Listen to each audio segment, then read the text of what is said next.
Hello student, welcome to Ignite the Academy of Science. आज के lecture video में हम लोग ये समझने वाले हैं कि किसी करंट कैरिंग कंडक्टर के ऊपर कितना फोर्स लगेगा अगर उसे मैग्नेटिक फील्ड के अंदर प्लेस किया जाए। तो इसको समझने के लिए हम लोगों ने यहाँ पे डायग्राम में एक कंडक्टर को कंसिडर किया हुआ है और इस कंडक्टर का लेंथ हम लोगों ने मान रखा हुआ है L है। देखिए, इस टॉपिक को समझने के लिए आपको एक टर्म पता होना चाहिए। अब वो टर्म ये है कि अगर आपके पास कोई एक चार्ज हो, फॉर एग्जांपल हमने एक छोटा से डॉट से एक चार्ज लिया और इस चार्ज की वैल्यू को बोला Q। जब इस चार्ज को आप v वेलोसिटी के साथ मैग्नेटिक फील्ड में मूव कराओगे तो इस चार्ज के ऊपर लगेगा फोर्स, और उस फोर्स का जो वैल्यू होगा, ये वैल्यू होगा QVB साइन थीटा। कि किसी चार्ज के ऊपर कितना फोर्स लगेगा, that will be QVB sine theta. अगर हमें इसको वेक्टर फॉर्म में लिखना हो तो वेक्टर फॉर्म में लिखें तो हम लोग इसको लिख सकते हैं Q in bracket V cross B। इतना टर्म हमें अगर पता हो तो ये डेरिवेशन बड़े आराम से हम लोग कर सकते हैं। चलिए अब हम लोग वापस अपने टॉपिक पे आते हैं और हमारा टॉपिक ये है कि कंडक्टर के ऊपर कितना फोर्स लगेगा। देखिए, अगर हम लोग कंडक्टर को कंसीडर करें तो कंडक्टर बेसिकली हमारा बना किससे है, तो कंडक्टर के अंदर बहुत सारे हमारे पास क्या है, फ्री इलेक्ट्रॉन हैं।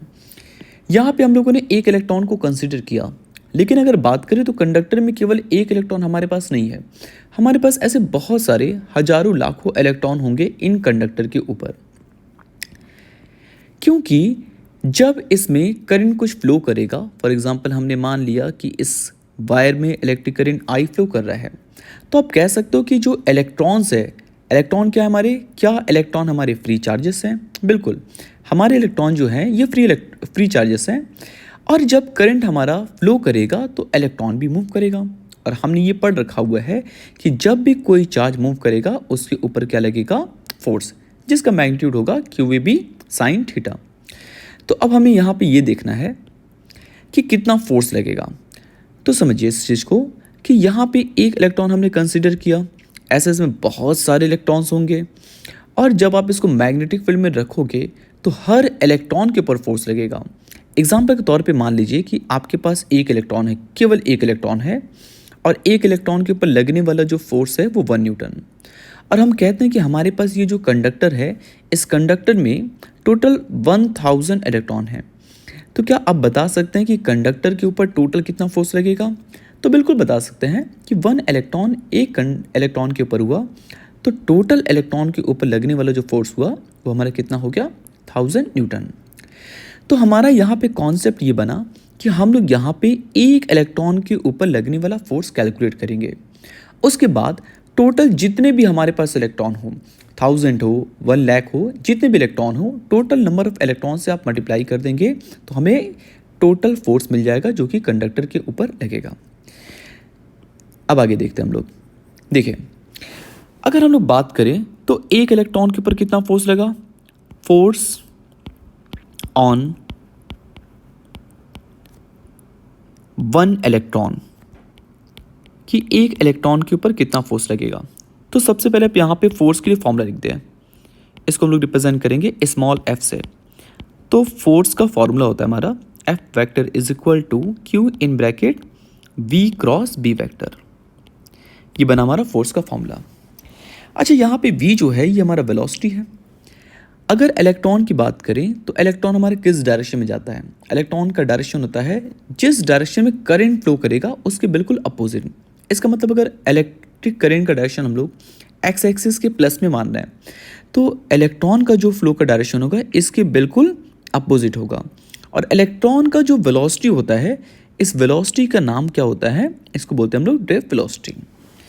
तो ये तो फॉर्मूला हुआ कि small f is equal to Q in bracket V cross B। तो एक इलेक्ट्रॉन के लिए आप चार्ज Q को रिप्लेस कर दो किससे, -e से, और इलेक्ट्रॉन के वेलोसिटी को रिप्लेस कर दो ड्रिफ्ट वेलोसिटी से। तो ये बना हमारा VD vector cross B vector. इसको आप कर लीजिए इक्वेशन नंबर फर्स्ट। ये एक्सप्रेशन हमारा बन चुका है किसके लिए, कि एक इलेक्ट्रॉन के ऊपर कितना फोर्स लग रहा है। अब हमें क्या चाहिए, अब हमें ये चाहिए कि इस कंडक्टर के अंदर टोटल कितने इलेक्ट्रॉन्स हैं। तो टोटल इलेक्ट्रॉन को कैलकुलेट करने के लिए यहाँ पे हम लोग एक पैरामीटर डिफाइन करेंगे और उस पैरामीटर को बोलेंगे स्मॉल एन। स्मॉल एन हमारे लिए क्या है? Small N be free electron density. Free electron density. Free electron density का मतलब है कि 1 मीटर क्यूब के अंदर कितने फ्री इलेक्ट्रॉन्स होंगे, उसको हम लोग बोलेंगे फ्री इलेक्ट्रॉन डेंसिटी।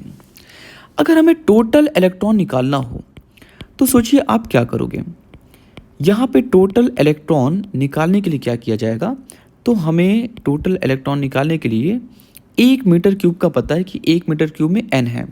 तो अगर हम लोग इसका एरिया ऑफ क्रॉस सेक्शन को कैपिटल A माने और इसका लेंथ L बोले, तो इसका जो वॉल्यूम होगा, अगर आप इसके वॉल्यूम से मल्टीप्लाई कर दो तो टोटल नंबर ऑफ इलेक्ट्रॉन हमें मिल जाएगा। 1 मीटर क्यूब में n और वॉल्यूम से आप यहाँ पे मल्टीप्लाई करेंगे तो टोटल नंबर ऑफ इलेक्ट्रॉन मिल जाएगा। हमने लिखा n को n और वॉल्यूम होगा हमारा एरिया इनटू लेंथ। ये हमारा बना टोटल नंबर ऑफ इलेक्ट्रॉन। इसको कर लें आप इक्वेशन नंबर 2। अब इस चीज़ को समझें कि एक इलेक्ट्रॉन पे लगने वाला फोर्स ये है और इस कंडक्टर में टोटल नंबर ऑफ इलेक्ट्रॉन ये है। तो इसका मतलब ये हुआ कि टोटल फोर्स कितना लगेगा। तो टोटल फोर्स निकालने के लिए हमें टोटल नंबर ऑफ इलेक्ट्रॉन से मल्टीप्लाई कर देना होगा।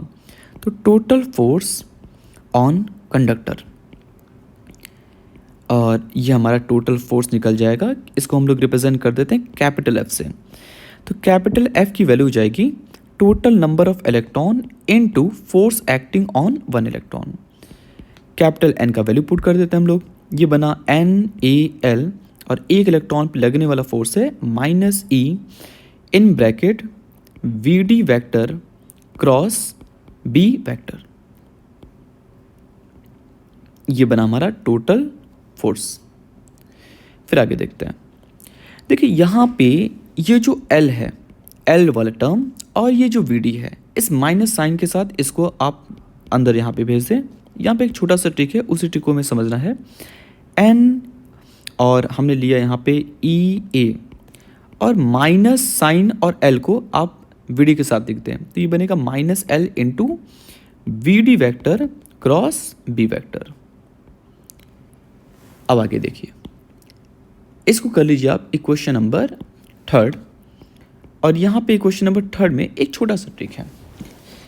देखिए, अगर हम लोग डायग्राम को समझें तो आप बताएं कि L वेक्टर का डायरेक्शन क्या होता है। तो L का जो डायरेक्शन हम लोग लेते हैं वो करंट का डायरेक्शन होता है और VD का डायरेक्शन करंट के अपोजिट होता है। तो हमारे पास यहाँ पे है -L इंटू VD वेक्टर। तो -L इंटू VD वेक्टर का मतलब ये हुआ कि लेंथ और ड्रिफ्ट वेलोसिटी को मल्टीप्लाई कराना है। साथ ही साथ डायरेक्शन हमें लेना है किसका? ड्रिफ्ट वेलोसिटी के अपोजिट का। इसको आप क्या लिख सकते हो? इसको आप लिख सकते हो VD इंटू L वेक्टर। यहाँ पे भी देखिए क्या है कि VD और L का मल्टीप्लाई तो हो रहा है, लेकिन जो माइनस साइन हुआ वो प्लस हुआ। ऐसा क्यों हो रहा है? क्योंकि ड्रिफ्ट वेलोसिटी हमारा करंट के अपोजिट है और करंट का जो डायरेक्शन होगा वही हमारा लेंथ का डायरेक्शन होगा।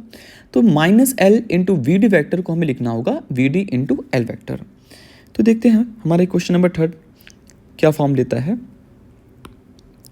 और इक्वेशन नंबर 3 जो होगा हमारा वो कुछ इस तरीके से हम लिख सकते हैं। सो टोटल जो फोर्स हमारा बना capital F is equal to NEA, और हमने बोला कि इस -L इंटू VD को क्या लिखना है? VD into L vector.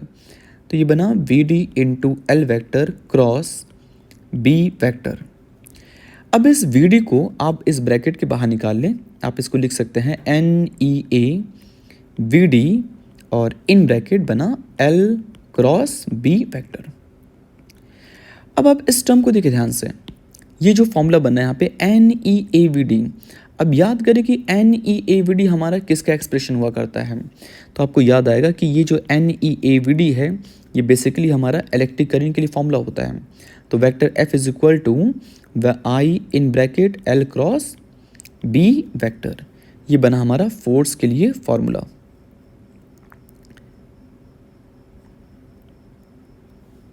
ये बना वेक्टर फॉर्म। अब आप इसको अगर डायरेक्शन की बात करें तो आपका ये जो वेक्टर F हुआ ये हमारा परपेंडिकुलर होगा लेंथ के भी और साथ ही साथ जो फोर्स होगा वो हमारा परपेंडिकुलर होगा मैग्नेटिक फील्ड के भी। अगर केवल मैग्नीट्यूड की बात करें तो हमें पता है कि ए क्रॉस बी का मतलब होता है ए बी साइन थीटा, तो एल क्रॉस बी का मतलब होगा एल बी साइन थीटा। तो इस तरीके से हम लोगों ने यहाँ पे फोर्स के लिए फॉर्मूले को डिराइव कर लिया। अगर आपको थीटा का वैल्यू अगर आप 90 ले लेते हैं तो उस केस में जो फोर्स होगा ये मैक्सिमम हो जाएगा। अब मैक्सिमम फोर्स का वैल्यू हो जाएगा हमारा आई एल पी। और अगर हम थीटा का वैल्यू 0 डिग्री या फिर 180 डिग्री लेते हैं तो उस केस में फोर्स हमारा मिनिमम होगा और इसका वैल्यू कितना होगा 0। और इस तरीके से हम लोगों ने यहाँ पे force on current carrying wire का फॉर्मूला ड्राइव कर लिया।